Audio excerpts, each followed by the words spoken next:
Hola, ¿qué tal? Muy buenas tardes. Tengan todos ustedes. Sean bienvenidos a una conferencia más organizada por el Comité Directivo de la Sociedad de Alumnos. El día de hoy, 24 de noviembre, tenemos una conferencia impartida por el doctor Gilberto Morales Arroyo, quien fungió un tiempo como catedrático de nuestra universidad. Muchos de nosotros lo recordaremos ahí en la clase de sociología. Eh, y bueno, es un gusto el día de hoy presentarlo y que nos acompañe en el marco del Día Internacional de la Eliminación de la Violencia contra la Mujer. Un tema muy actual y un tema que tiene mucha relevancia, y es por ello que no quisimos pasar desapercibido el día. Y el día de hoy, el día de mañana y el día viernes 27 estaremos teniendo actividades referentes al tema, tratando de erradicar con esto y lograr desaparecer todo lo que es la violencia de género en lo que a nosotros nos corresponde. Entonces, doctor, sin más preámbulo, pues adelante, el micrófono es todo suyo y pues le escuchamos, doctor. Muchas gracias.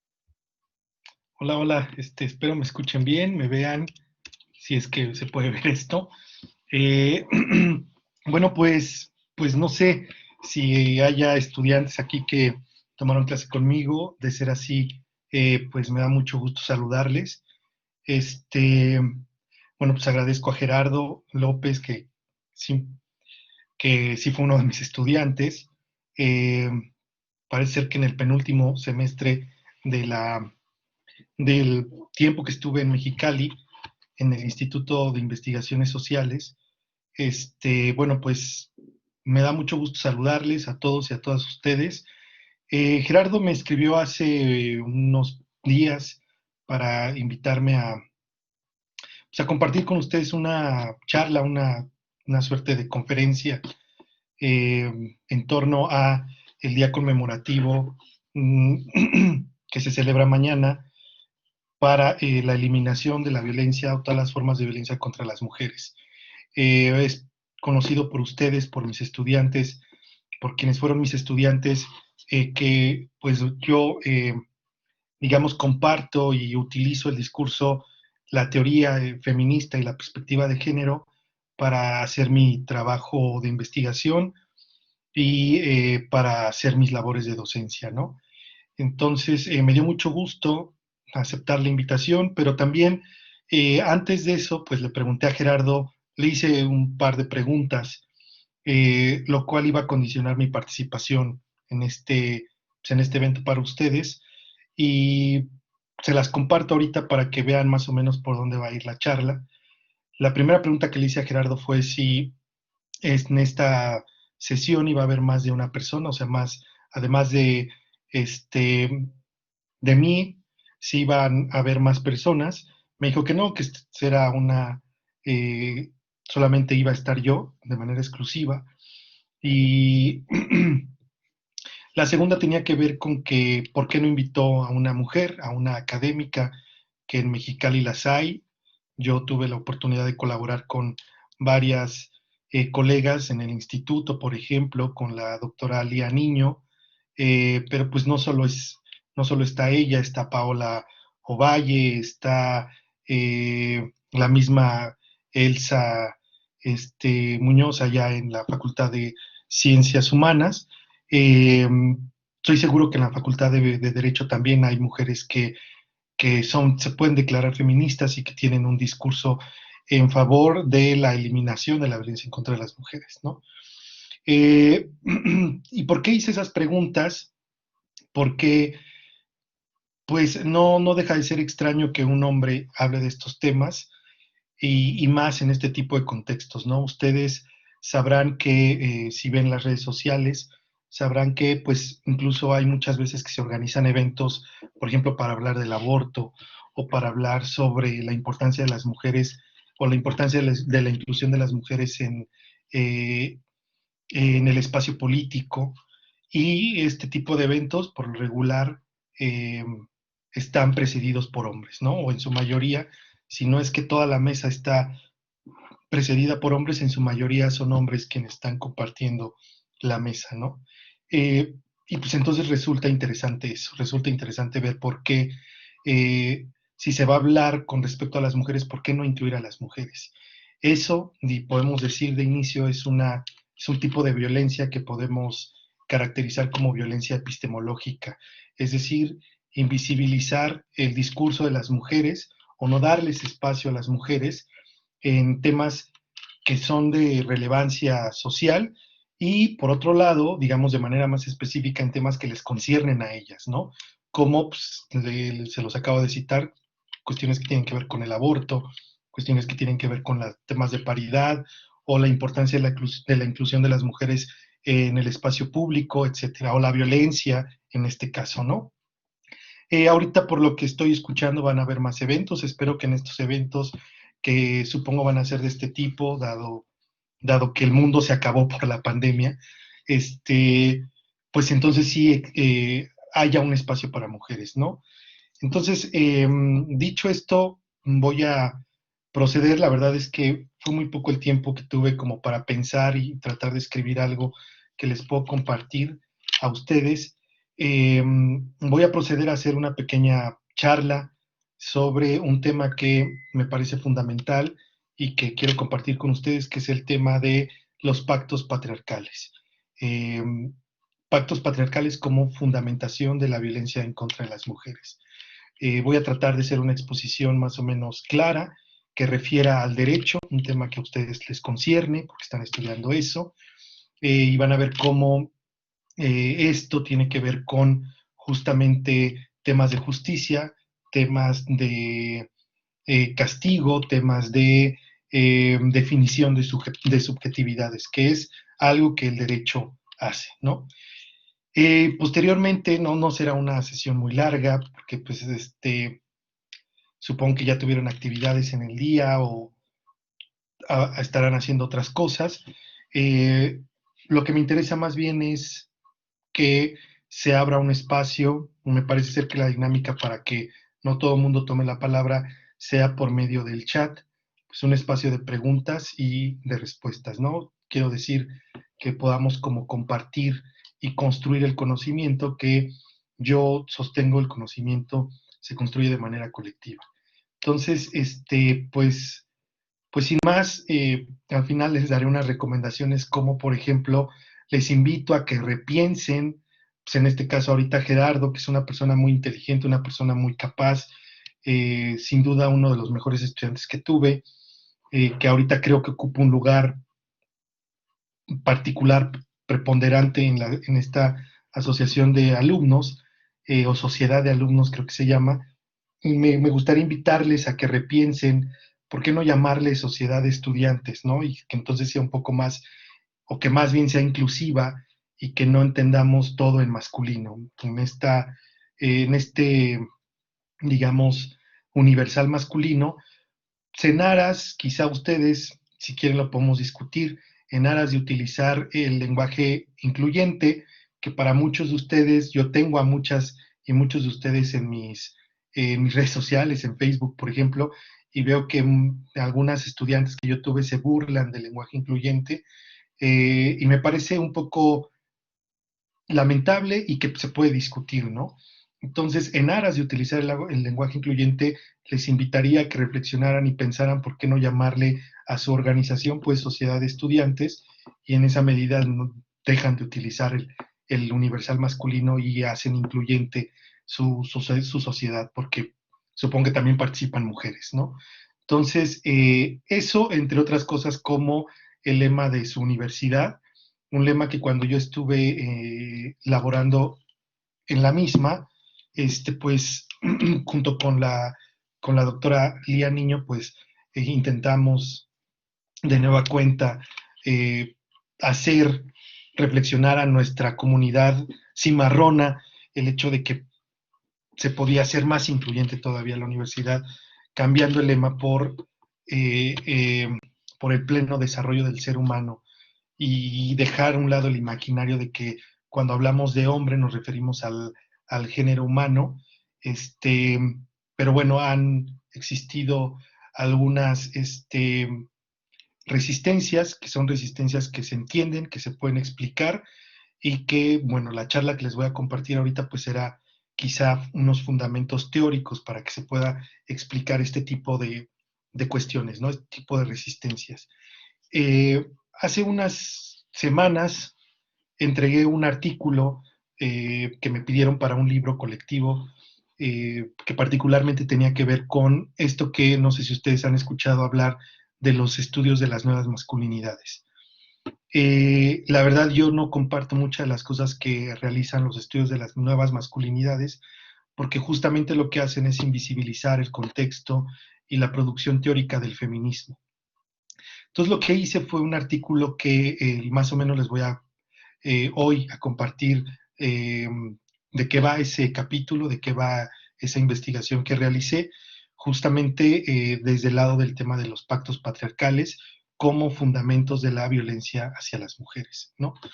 Eh, Ustedes saben que las sociedades son fluidas, las sociedades son órdenes que no son constantes a través del tiempo, sino modificables a través del tiempo. Las sociedades son un producto histórico y están contextualizadas socialmente.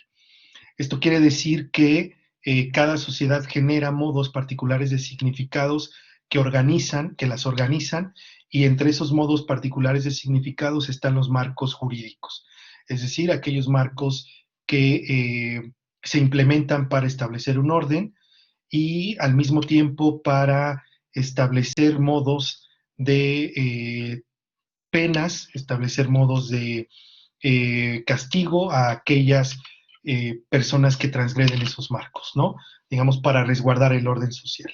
Entonces, de manera muy general, ustedes lo sabrán por sus materias de teoría del derecho, pero también por su materia de sociología jurídica. Ustedes saben que la sociedad mexicana es una que es producto o es hija, digamos, del proyecto de las sociedades modernas. Estas sociedades que en la historia se trataron de diferenciar de las sociedades tradicionales, ¿de acuerdo? Y lo hicieron con una serie de conceptos que no les debe sorprender, son conceptos jurídicos, son conceptos del orden legal, ¿no? Ahorita vamos a ver. Eh, Estas sociedades, las sociedades modernas, proyectan una forma de organización muy particular que podemos llamar, si ustedes quieren, liberal, democrática, en la cual se establecen una serie de valores que harán o intentarán o proyectarán una sociedad más justa, una sociedad más incluyente, una sociedad más equitativa, más equilibrada, ¿no?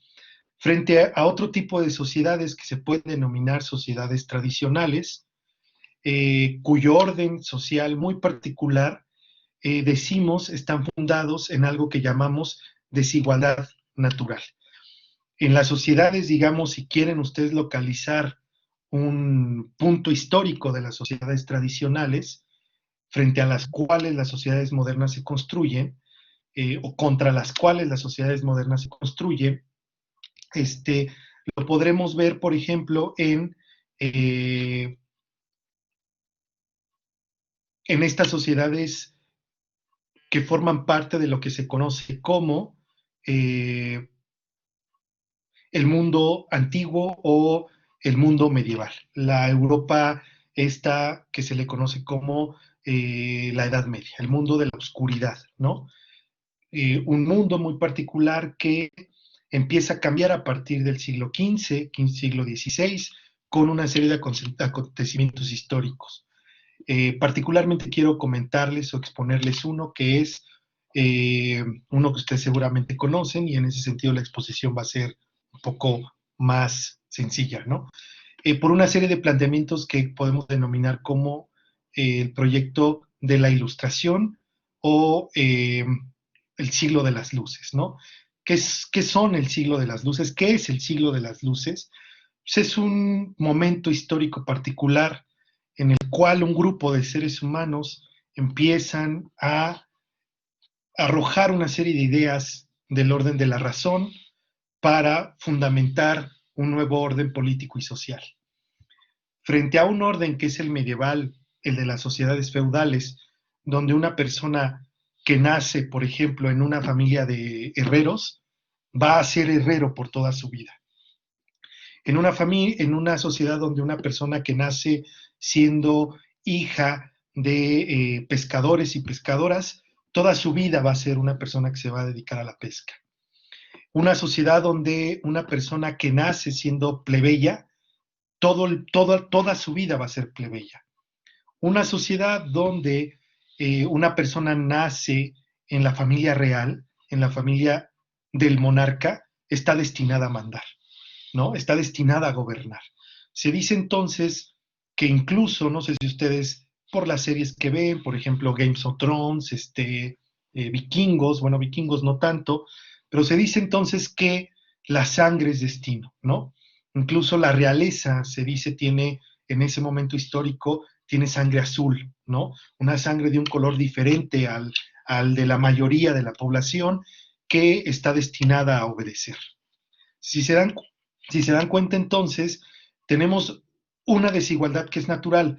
Las personas que nacen en una familia particular están destinadas a eh, recorrer toda su vida dentro de ese imaginario de esa familia, ¿sí? De tal suerte que con respecto al gobierno de las personas, unas van a nacer para gobernar y otras van a nacer para obedecer toda su vida. Frente a esa idea, frente a esa forma de concebir la realidad, que se justifica, dicho sea de paso, por un orden divino, ¿qué significa eso? Dios, la idea de Dios, por lo regular la idea de Dios católico, en el peor de los casos el Dios cristiano, señala quién es la persona que debe de gobernar, ¿sí? Es Dios quien pone al rey para gobernar. Por mandato divino, entonces se dice, hay personas que nacen para gobernar y por mandato divino se dice, hay personas que nacen para obedecer.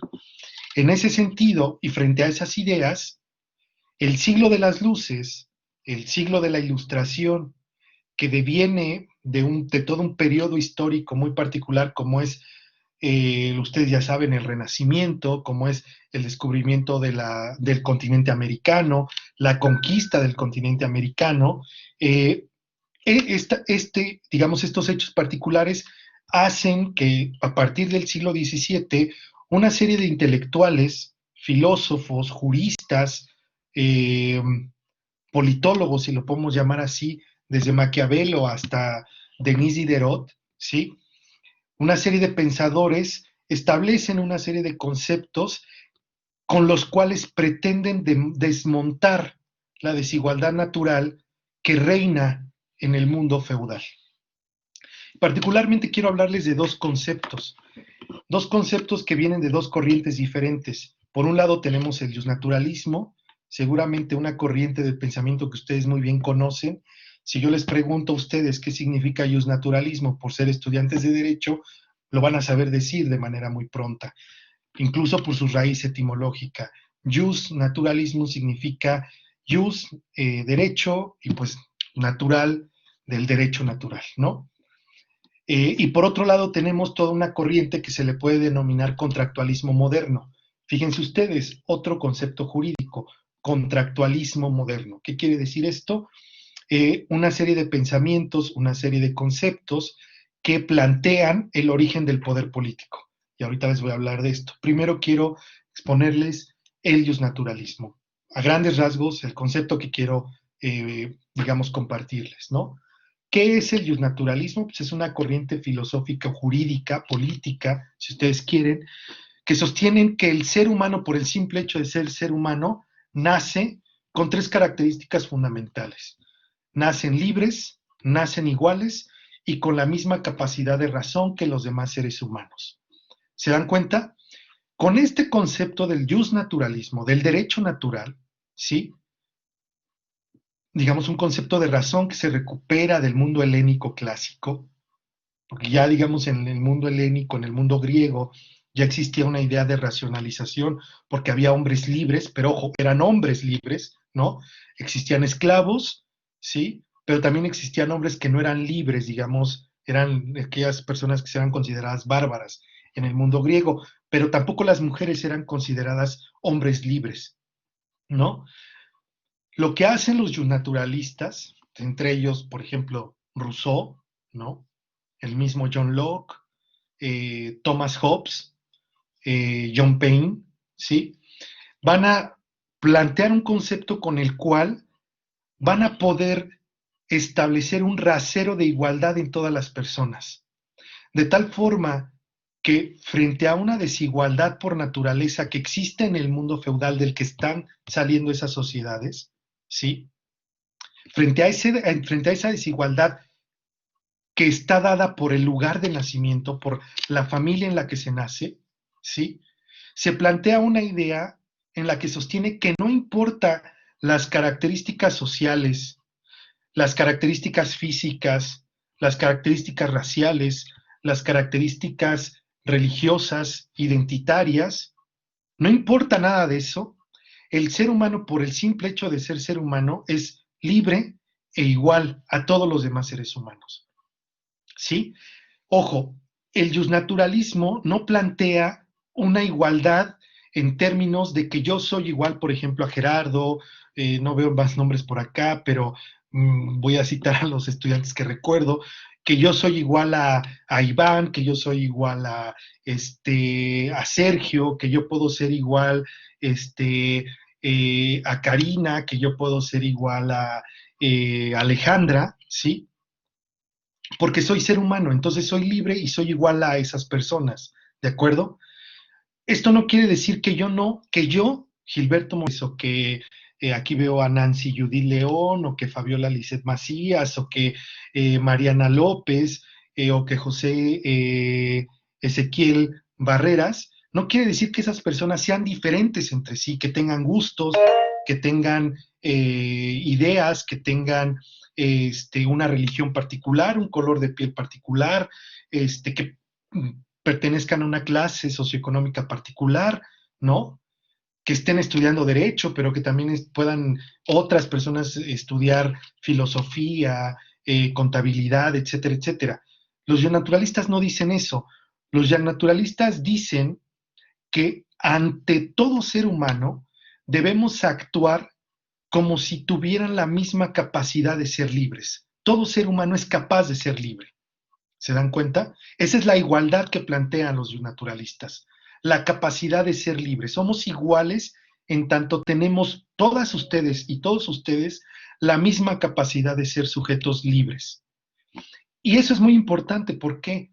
Porque la capacidad de que un sujeto sea libre le permite, de una manera muy particular, poderse proyectar sus propios significados, sus propios proyectos de vida.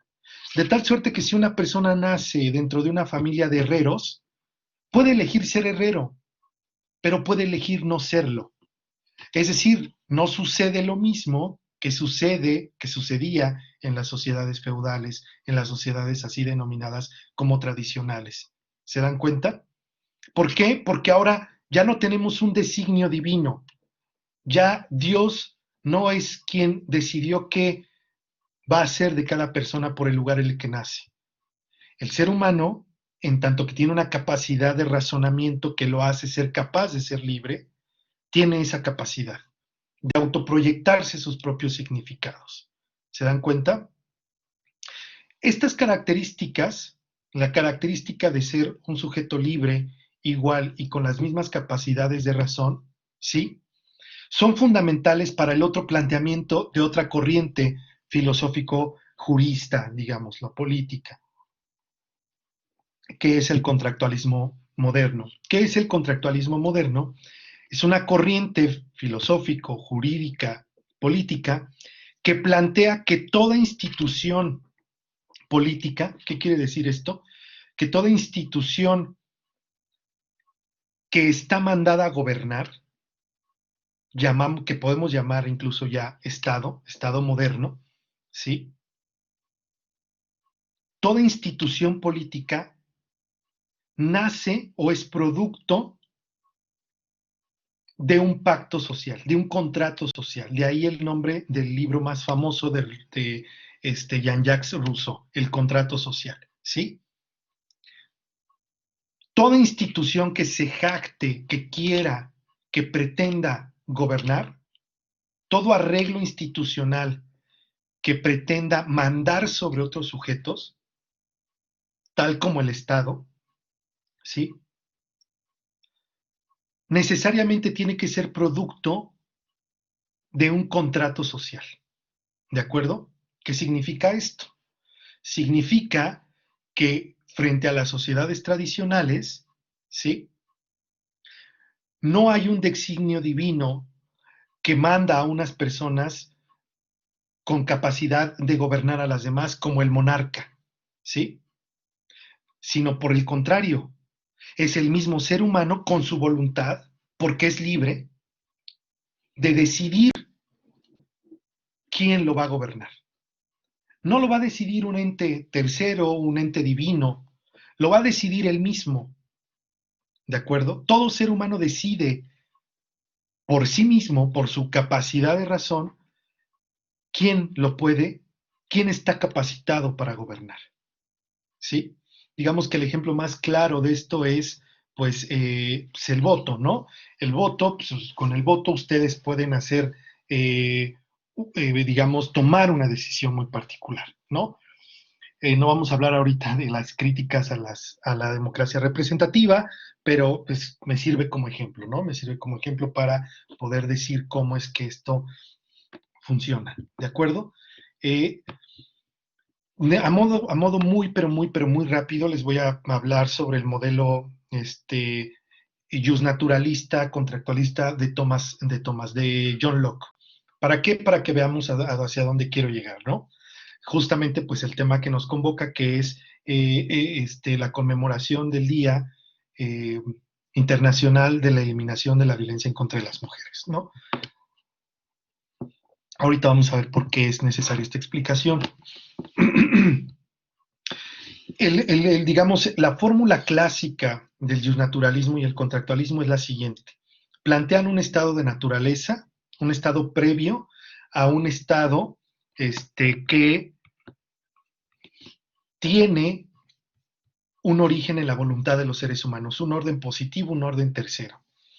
Casi todos plantean este modelo, ¿no? Pero particularmente el modelo de John Locke es muy sencillo y es muy fácil de explicar.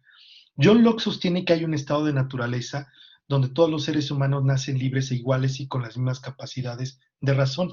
Ojo, este estado de naturaleza es un estado hipotético, un concepto hipotético. Ustedes recuerdan en sus clases de derecho que hay varios tipos de categóricos, ¿no? El hipotético y el imperativo categórico, ¿no? Imperativo hipotético y categórico. ¿Qué significa un concepto que sea hipotético? Significa que nos sirve para pensar una situación muy particular. No es que el estado de naturaleza haya existido históricamente hablando, no es así. Es un concepto que nos permite explicar algo, que el origen del poder político en este caso. John Locke dice que hay un estado de naturaleza que es presocial. ¿Qué significa esto? Dice que hay un estado, en este estado de naturaleza hay un arreglo social que es endeble, que se puede destruir muy fácil, ¿sí? En este estado de naturaleza donde todos los seres humanos nacen libres e iguales y con las mismas capacidades de razón, hay una ley que él llama la ley natural. En algunas traducciones le llaman como la ley de naturaleza, ¿no? Esta ley natural exige, como toda ley, ¿sí? Ya es aquí donde podemos entrar en los conceptos del derecho, conceptos que ustedes manejan muy bien.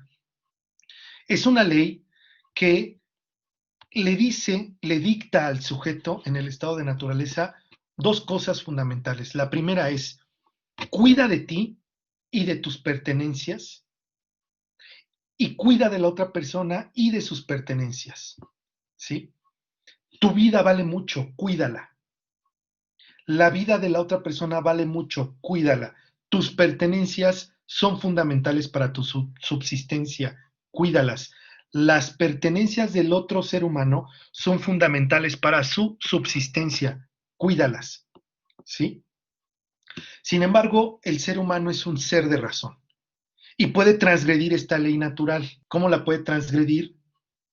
Pues atentando contra la vida propia, ¿sí? Un sujeto puede atentar contra su propia vida, puede atentar contra sus propias cosas, pero también puede atentar contra las pertenencias de otro ser humano o con la vida de otro ser humano, ¿sí? En este caso, la ley de naturaleza también le dice al sujeto, incluso John Locke lo dice así en los tratados, en el en, los, en el segundo tratado del gobierno civil, lo dice así: una ley que no prescribe un castigo es una ley que no sirve, ¿sí? Ustedes lo han de saber muy bien, mejor que yo, esto que llamamos derecho positivo, ¿no? Este, eh, entonces dice John Locke: en la medida en que el ser humano puede transgredir la ley natural, ¿sí? La misma ley de naturaleza le dicta al ser humano otra cuestión, que es la segunda, la que, digamos, les dije al inicio, le dicta dos cosas. La segunda es que puede ejercer un castigo en contra de aquella persona que ose transgredir la ley natural. Es decir, yo puedo castigar en el estado de naturaleza a Juanito Pérez si intenta transgredir la ley natural. ¿Qué quiere decir esto? Si intenta atentar contra su vida, si intenta atentar contra mi vida, si intenta atentar en contra de mis cosas. ¿Qué puedo hacer yo? La misma ley de naturaleza me dice, lo puedes castigar, ¿sí? El problema es que como no hay un orden tercero, no hay un tercer sujeto entre yo, en este caso que voy, ¿no?, a aplicar la ley de la naturaleza al castigar al otro, ¿sí?, que está transgrediendo la ley de naturaleza. ¿Qué puedo llegar a hacer? Si ustedes, yo creo que ya se dieron cuenta qué pasa en el esquema de John Locke. ¿Qué sucede? Que en el momento en que yo estoy castigando a la otra persona por transgredir la ley de naturaleza, ¿qué puede pasar? Puedo transgredir la misma ley de naturaleza. ¿Por qué? Porque puedo incluso en el castigo, es decir, aplicando la misma ley de naturaleza, puedo transgredir la vida de esa otra persona. Y es aquí donde chocan los conceptos. En el mismo momento en que estoy aplicando la ley de naturaleza, puedo transgredir la ley de naturaleza. ¿Por qué? Porque al momento de castigar a la otra persona, puedo atentar contra su vida. Y el primer precepto que me dice la ley de naturaleza es, no puedes transgredir la vida del otro. ¿Se dan cuenta? Entonces John Locke está ante un dilema. ¿Cómo le hacemos para que este choque no ocurra? Dice John Locke, hay que construir una sociedad civil, ¿sí? Hay que construir un Estado que, por medio de la razón, pueda dictar leyes y al mismo tiempo regule quién puede aplicar esas leyes. ¿Se dan cuenta? ¿Y cómo construimos esta sociedad civil? Dice John Locke, pues con el contrato social, ¿sí? Y así John Locke explica cómo salimos de un estado de naturaleza donde todo el mundo es libre e igual por naturaleza, a una sociedad donde todo mundo, como ustedes, como yo, está subyugado. ¿A qué? Pues a un gobierno.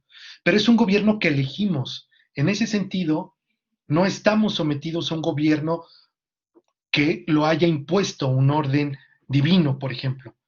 Fue un gobierno impuesto por uno mismo, por una misma. ¿Se dan cuenta? El problema de estos planteamientos es que en realidad fueron parciales. ¿Por qué? Porque cuando los contractualistas y los naturalistas decían todo hombre nace libre e igual por naturaleza, ¿qué creen? Pues en realidad se referían a los varones, ¿sí? Así como cuando podemos decir por la plena realización del hombre, ¿sí?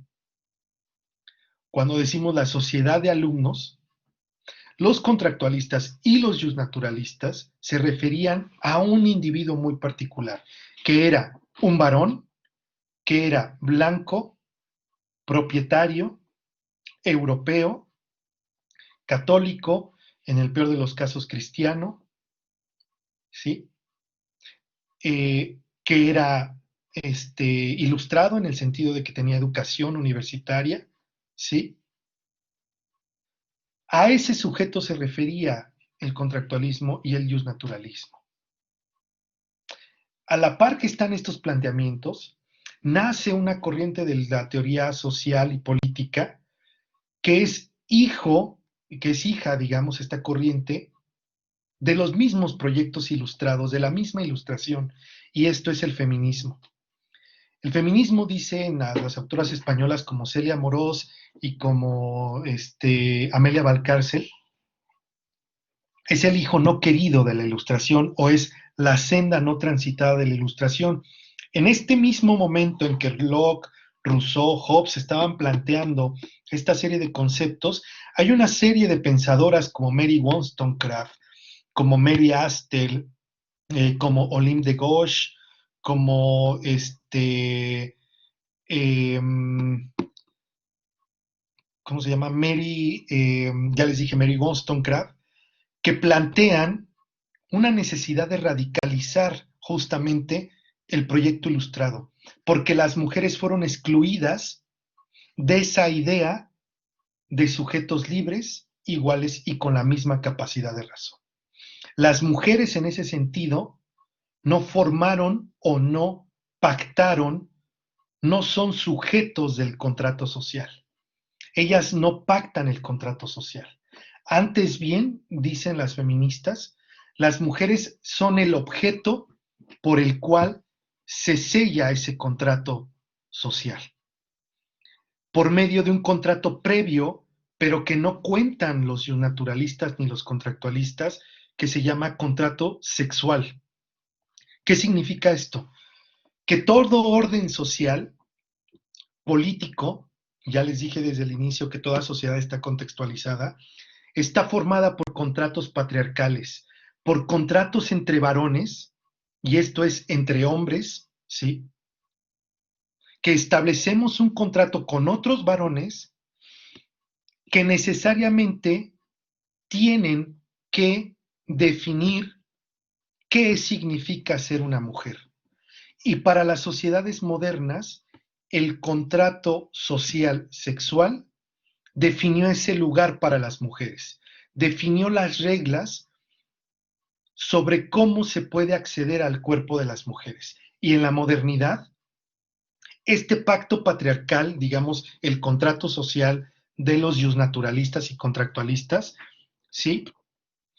Es uno que establece que las mujeres son aquellas que ocupan dos espacios particulares, la casa o la calle. Se puede acceder a las mujeres, al cuerpo de las mujeres, por dos vías. Una de manera seriada, una, por medio de un contrato que es el de matrimonio, ¿sí? O de manera colectiva, muchas al mismo tiempo, ¿sí? Por medio de un contrato de trabajo. ¿Se dan cuenta cómo estoy hablando de conceptos jurídicos? Este contrato de trabajo es el de la prostitución. En nuestras sociedades, en las sociedades modernas, son estas dos las formas en cómo, ¿sí?, los varones se apropian de los cuerpos de las mujeres. Bien por matrimonio, bien por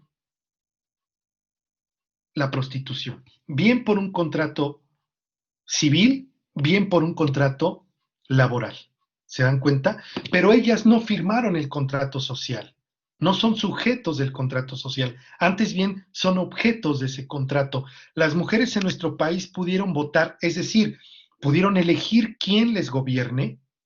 Antes de 1953 las mujeres no elegían quién podía gobernarlas. Quienes elegían por ellas eran su papá, su marido, su pareja, sus hijos si ya eran mayores de edad, ¿sí?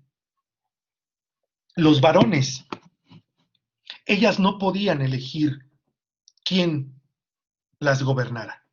Hasta 1953, hasta muy entrado el siglo pasado. Digamos, el derecho al voto a las mujeres en nuestro país no tiene ni un siglo de historia, ¿no?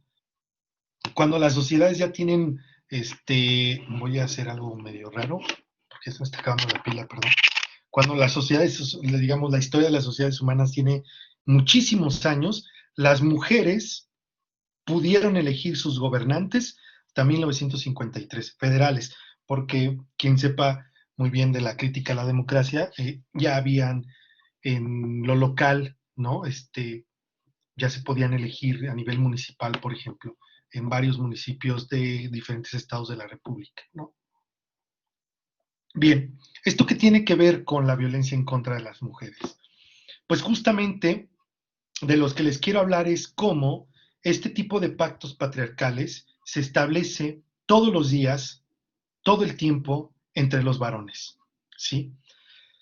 Eh, les puedo poner muchos ejemplos de pactos patriarcales. Cuando un grupo de varones forman un grupo de WhatsApp en el que van a empezar a distribuir fotos de mujeres sin su consentimiento, es una forma de pacto patriarcal. ¿Por qué? Porque lo que están haciendo es justamente ver a las mujeres como objeto. ¿Se dan cuenta? Cuando un hombre no denuncia, no para, no le dice a su congénero, a su amigo, a su colega, a su papá, a su estudiante, a su hermano, a su hijo, ¿sí? Que lo que está haciendo es ejercer violencia en contra de las mujeres. Si no se denuncia ese hecho, se está formando un pacto patriarcal, ¿sí? Cuando se establece, digamos en este caso, cuando se establece una forma, ¿no? Un evento académico en el cual las mujeres son de vital importancia y se les excluye de las mesas, digamos, de las mesas de ponentes, es un pacto patriarcal, ¿sí? Cuando una persona va caminando y ve que un hombre le está pegando a una mujer en la calle y no lo para, no lo denuncia, ¿sí? Es un pacto patriarcal. Cuando escuchamos que en la casa vecina está gritando una mujer porque está siendo golpeada por su pareja y no se denuncia, no se hace algo para parar esa situación, es un pacto patriarcal. Cuando las mujeres no pueden acceder a formas, perdón, a puestos de gobierno, a puestos de toma de decisión, es un pacto patriarcal. ¿Por qué? Porque son los hombres los que cooptan, los que acaparan para sí ese tipo de puestos, ¿sí? Les pregunto, por ejemplo, ¿cuántas rectoras ha tenido la UABC? ¿No? Creo que por ahí leí que ya hay una nueva directora de la Facultad de Derecho. Les pregunto, ¿cuántas directoras han existido en su facultad? ¿Cuántas presidentas de su sociedad de estudiantes? Eh, Cuando no están presentes las mujeres, cuando las mujeres son excluidas de los espacios públicos, ahí están operando pactos patriarcales, ¿sí? Y esa es una de las primeras formas de violencia en contra de las mujeres, si se dan cuenta. Lo que se les hablé fue de una serie de violencias en contra de las mujeres, ¿no? Cuando una mujer no se le deja decidir sobre su propio cuerpo, por ejemplo, en la interrupción legal del embarazo, sin importar el motivo, ahí hay un pacto patriarcal. ¿Sí? Ahora, un pacto patriarcal donde pueden participar las mujeres, por supuesto. No estoy, porque eso es lo interesante del concepto, ¿sí? No estamos ontologizando las identidades. En el Congreso de la Unión de Baja California, ¿sí? El Congreso del Estado, que puede sesionar el día de mañana para, perdón, despenalizar el aborto, pero también hay diputadas que votan en contra de la despenalización, ahí están operando pactos patriarcales, ¿sí? ¿Se dan cuenta? Cuando nos quejamos porque denunciamos a las feministas que se manifiestan por la desaparición de una mujer, porque no hay justicia para las mujeres víctimas de feminicidio, y nos quejamos porque rayan el monumento a Lázaro Cárdenas, ahí están operando pactos patriarcales, ¿sí? Cuando la denunciamos y decimos esas no son formas, ahí están operando pactos patriarcales. Lo que les quiero, digamos, invitar de manera muy general es justamente que ustedes vean en su cotidianidad, en su día a día, cuándo están estableciendo pactos patriarcales con sus congéneres, los varones particularmente, ¿no? Y lo que les invito a reflexionar es el modo en cómo podemos romper esos pactos patriarcales, ¿sí? ¿Cómo podemos dejar de formar parte de grupos donde se toma a la mujer como un objeto, donde están circulando sus imágenes sin su consentimiento? ¿Cuándo podemos y cómo podemos romper ese pacto, por ejemplo, al no ser sujetos que contraten servicio, sexoservicio? ¿Cómo podemos romper un pacto patriarcal, ¿sí? Al momento de no prohibirle a la pareja que salga a divertirse, que tenga amigos, que tenga amigas, que tenga tiempo para sí misma, ¿sí? Son temas muy cotidianos, por supuesto. ¿Cómo podemos, por ejemplo, romper un pacto patriarcal y dejar que la compañera hable en clase sin interrumpirla, por ejemplo, ¿no? O sea, yo que soy profesor y que ya llevo como 12 años enseñando, no menos, como 15, no, no es cierto, qué mal chiste, como 9 años, 10 años enseñando. Este, todo el tiempo, cuando la compañera levanta la mano, profesor, yo tengo esta duda o quiero participar, y lo que obtengo es que de repente el compañero la interrumpe, el compañero invalida lo que dice, el compañero la llama tonta, el compañero dice es que tú no sabes, ¿no? ¿Cuántas veces los varones hacemos esto que, digamos, un anglicismo que usamos en español que se llama el mansplaining, ¿no? Cuando una mujer está hablando sobre un tema, la paramos y le decimos, no es que tú no sabes, no es que eso no es cierto, no es que eso no es válido, ¿no? Y le queremos explicar de qué se trata. ¿Cuántos de ustedes, no, o sea, no quiero personalizar, digamos, este punto, lo que quiero más bien es que reflexionemos en torno a esto. ¿Cuántos de nosotros, no me puedo incluir, ¿sí?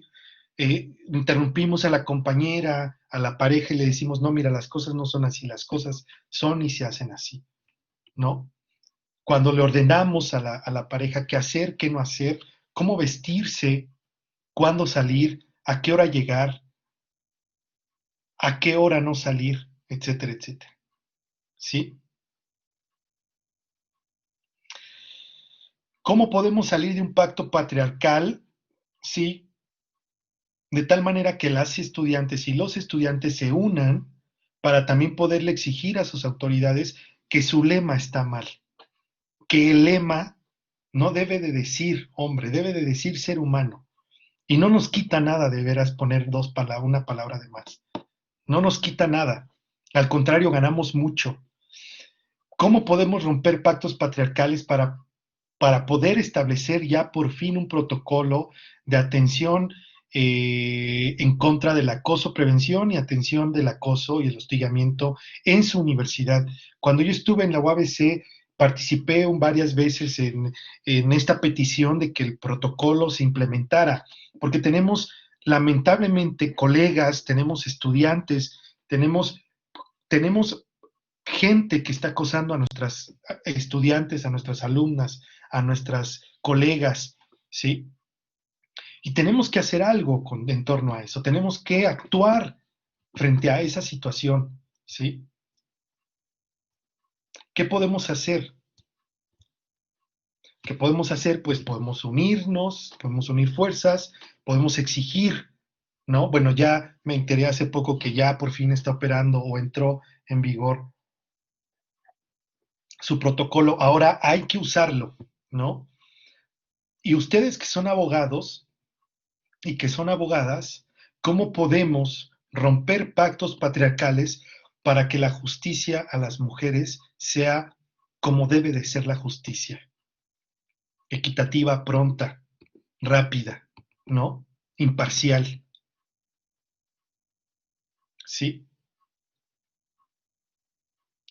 ¿Cómo le podemos hacer para romper pactos patriarcales con nuestros amigos, con nuestros padres, con nuestros hermanos, con nuestros hijos, y tratar de construir una sociedad más justa, más igualitaria, donde las mujeres tengan un derecho fundamental, el derecho de un acceso a una vida libre de violencia? Porque las mujeres, otra vez, son violentadas por ser mujeres, porque son vistas como objeto y no son vistas como seres humanos. ¿Y por qué son vistas como objeto? Justamente por cómo está fundamentada nuestra sociedad a través de este pacto social sexual del que les acabo de hablar, ¿no? Es decir, hay una explicación histórica, hay una explicación simbólica, hay una explicación social que nos da cuenta por qué en nuestras sociedades las mujeres son vistas como objetos y no como sujetos, no son vistas como seres humanos. Lo fundamental entonces para poder construir sociedades más libres, más igualitarias y más justas, necesariamente tiene que cruzar, necesariamente tiene que pasar por definir, por conceptualizar, por observar y tratar a las mujeres como seres humanos y no como objetos. Les invito a pensar entonces cuántas veces en nuestra cotidianidad vemos a las mujeres como simples objetos y no como seres humanos. Verlas como seres humanos implica entonces ver que son sujetos de derecho, ver que son sujetos libres, sujetos autónomos, sujetos racionales. Solamente así, esta es la hipótesis, podemos construir sociedades más libres, más igualitarias y más justas. Pues quisiera dejarle hasta aquí ya mi perorata, ¿no?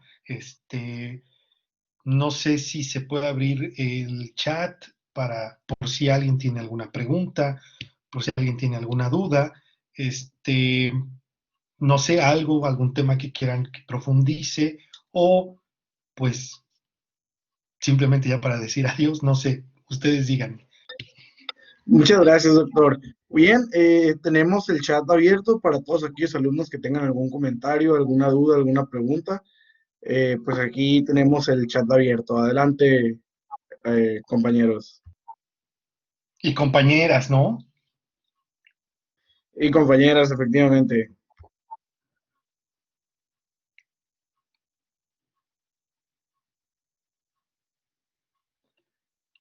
A ver, permítame Habrá. revisar si está habilitado el chat.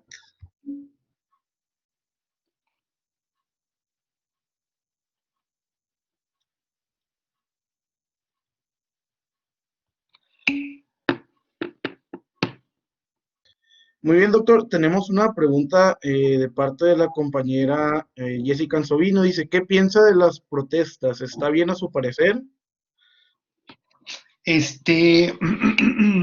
No voy a, digamos, a calificar, ¿no? Algo que no es calificable desde ese punto de vista, pero sin lugar a dudas, eh, las protestas de las mujeres es una forma de reaccionar ante la situación que están viviendo, ¿no? Ante una violencia extrema, ante una violencia cruenta, y que es una forma de reaccionar, una forma válida de reaccionar, ¿no? Este, digamos, si la pregunta es si ustedes quieren saber si yo pienso que está bien, por supuesto que están bien. Yo soy de la postura que si el mundo tiene que arder para que las mujeres vivan una vida libre de violencia, pues que arda entonces. Si las mujeres tienen que quemar el mundo, que lo quemen, ¿no? No le veo de otra.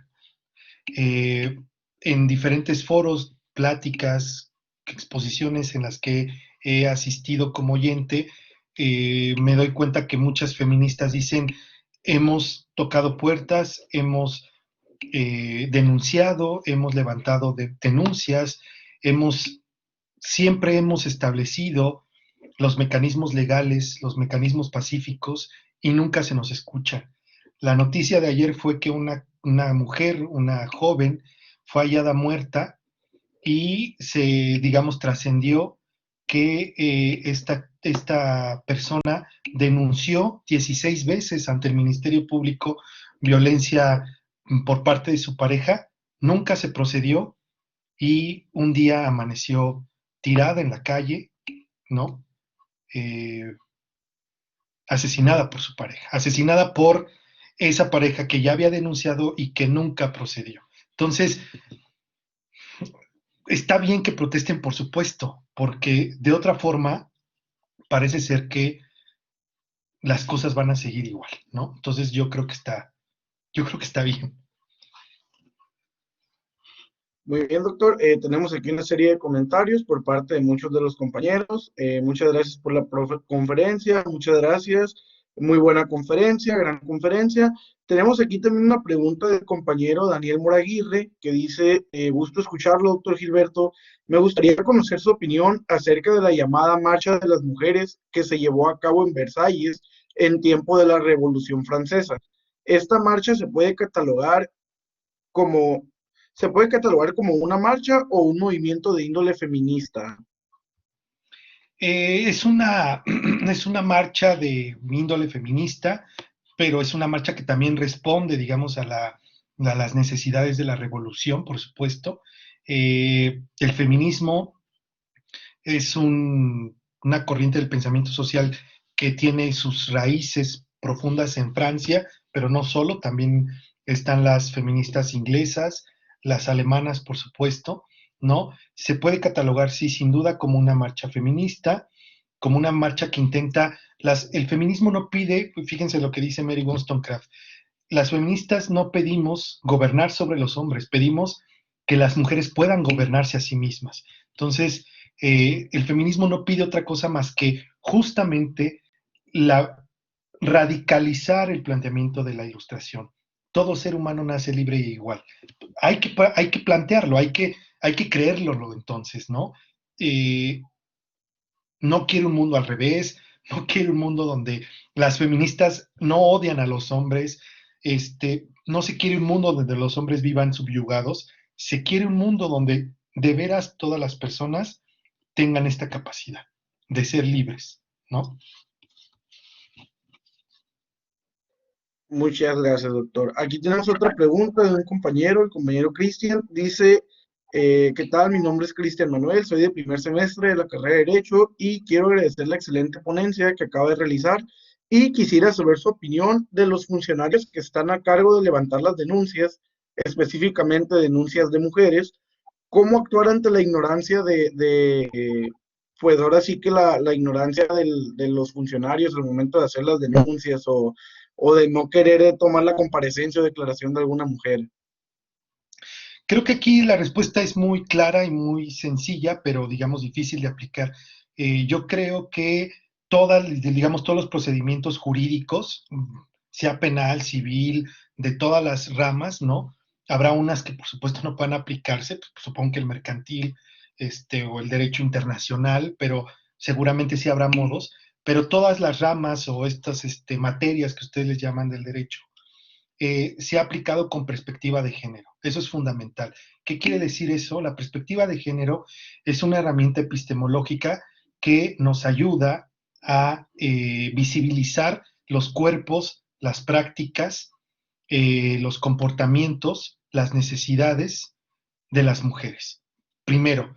Después, hacer patente, hacer visible que todo orden social está fundamentado en relaciones de poder entre, pues en un nivel, lo masculino y lo femenino, y en un segundo nivel, entre hombres y mujeres, ¿sí?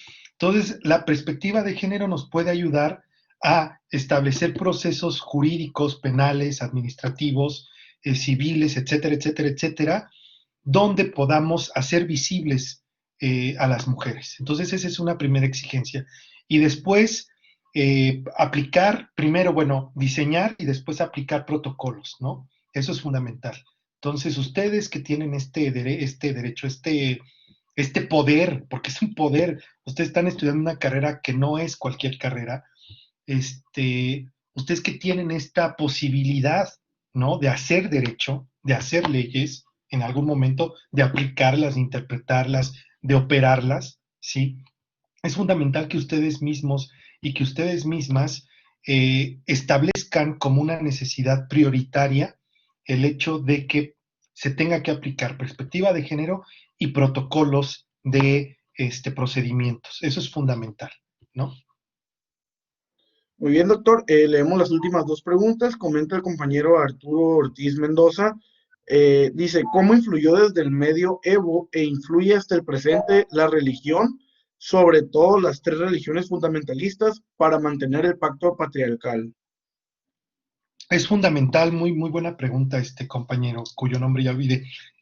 Pero sí es fundamental porque son fundamentales porque las tres religiones fundamentales, bueno, incluso más bien casi todas las religiones del mundo son muy patriarcales, incluso por ejemplo, la religión judío-cristiana es patriarcalista en ese sentido, ¿no?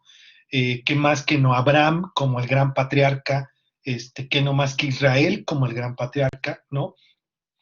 Y sin duda, compañero, compañeras y compañeros, son formas de establecer imaginarios religiosos que por supuesto vienen de tiempos inmemoriales para poder seguir estableciendo pactos patriarcales. ¿Qué quiere decir eso? Por ejemplo, que en la religión judía, ¿no? Se excluye a las mujeres para ciertos preceptos religiosos. Por ejemplo, en la religión cristiana, católico-cristiana, de la tradición romana, por ejemplo, que no puede existir la figura de la, ¿cómo se le dice? La figura femenina del Papa, ahorita no recuerdo la palabra, pero eh, tiene un nombre particular, ¿no? Este, que, por ejemplo, que veamos en las figuras de ciertas vírgenes una figura de modelo de ser mujer, pues esos son mandatos por los pactos patriarcales, ¿no? Entonces, por supuesto que han sido, compañero, fundamentales para seguir estableciendo este tipo de pactos, por supuesto, sin lugar a dudas. Muy bien, y ya por último, comenta el compañero Treviño, ¿qué opina acerca del lenguaje inclusivo? ¿Esto realmente ayuda a combatir la discriminación de género o solamente sería una solución para erradicarla? Pues creo que las dos cosas son lo mismo, ¿no? Qué bueno que pregunta Treviño, también otro de mis estudiantes. Eh, a ver, ustedes mejor que nadie van a saber, porque ustedes se dedican a hacer el derecho, que aquello que no se escribe, que no se nombra, pues no existe. Si no utilizamos lenguaje incluyente, lo que estamos haciendo es excluir a las personas. Ahora, no necesariamente tenemos que utilizar todes, o sea, la E, ¿no? No tenemos que utilizar niñes, personas, no, o sea, lo que se exige es ser un poquito más pensantes en ese sentido. Utilizar lenguaje incluyente significa tratar de reemplazar modos o formas por neutrales. Para no hablar, por ejemplo, de los directores, por ejemplo, ¿no? Un día se van a juntar las directoras y los directores de las distintas facultades de la UABC y el periódico va a decir, los directores de las facultades de la UABC se reunieron para A, B, C y D. ¿Por qué no decir el cuerpo directivo de la UABC? Entonces así podemos incluir, ser más inclusivos, inclusivas, ¿no? No se trata otra vez de caricaturizar al lenguaje incluyente, se trata eh, de generar otro tipo, de nombrar desde otro lugar diferente la realidad social, ¿no? Por lo tanto, el lenguaje incluyente es fundamental para empezar a cambiar la realidad social, Treviño. Sin duda es fundamental. Si ustedes cuando redacten oficios, ¿no? Estos tablones que ustedes son expertos en hacer, si usan lenguaje incluyente, van a ver que muchas cosas cambian. Les voy a poner un ejemplo. Hace unos años en las redes sociales, en Facebook sobre todo, una española contaba su experiencia y decía, cuando yo era pequeña, ¿no? Salíamos al receso, al recreo, y de repente la maestra gritaba, a ver, todos al salón, todos para el salón, ¿no? Entonces, pues como la niña entendió que era todos, entendió que eran sus compañeritos varones, ella no se incluyó y no ingresó al salón, ¿no? Lo que obtuvo fue un regaño por parte de la maestra, ¿sí? Le dijo, ¿por qué no ingresaste al salón? Ah, pues es que usted dijo todos. Sí, me refiero a todos, a todo mundo, a todos, incluidas tú, ¿no? La niña pues como que dijo, bueno, pues qué raro, está bien, entraré. Ya me regañaron, entro, ¿no? Eh, Al día siguiente ve una convocatoria para que se inscriban al equipo de fútbol escolar y de repente dice, todos los estudiantes se pueden inscribir al equipo escolar. Va, se inscribe y la persona que está inscribiendo a los jugadores, a las jugadoras, le dice, pero tú no puedes participar en el equipo de fútbol. ¿Pero por qué no? Porque solo son los hombres. Ah, pero la convocatoria dice que todos los estudiantes, sí, todos los estudiantes hombres, ¿no? En ese momento la niñita dice, a ver, ¿cuándo se me incluye en el todos y cuándo se me excluye del todos? ¿No? Si utilizamos lenguaje incluyente, podemos entonces generar cambio social. Sin duda es fundamental para generar un cambio social, sin duda. Perfecto, doctor, muchas gracias. Y bueno, pasamos ya al momento final y no se podrá hacerlo de manera presencial, pero de forma virtual les hacemos llegar su constancia que dice así: Universidad Autónoma de Baja California, Facultad de Derecho Mexicali, Sociedad de Alumnos, se complace en otorgar la presente constancia al doctor Gilberto Morales Arroyo por su valiosa participación en la conferencia impartida a los alumnos de la Facultad de Derecho Mexicali en el marco del 25 de noviembre, Día Internacional de la Eliminación de la Violencia contra la Mujer, misma que se llevó a cabo de forma virtual en la plataforma Blackboard Collaborate. Mexicali, Baja California, 24 de noviembre del 2020, por la realización plena del hombre. Me disculpo, así es el lema de la universidad. Firma la maestra Enedith Canales Murillo, directora de la facultad, y el servidor Gerardo López Leal, presidente de la Sociedad de Alumnos. Doctor, muchas gracias, le agradecemos su gran participación. Un gusto tenerlo nuevamente aquí en nuestras aulas virtuales y pues muchas gracias por haber impartido esta grandiosa conferencia. Muchas gracias. No, al contrario, muchas gracias por escucharme. Un gusto saludarles. Eh, pues ya saben, cualquier cosa que pueda yo apoyarles académicamente, por acá andamos. Les mando un fuerte abrazo. Síganse cuidando mucho. Pues nada, un gusto estar con ustedes. Muchas gracias por escuchar. Gracias a usted, doctor. Y con esto finalizamos la conferencia del día de hoy. Que pasen muy buenas tardes todos ustedes. Muchas gracias, doctor. Chao, chao, cuídense.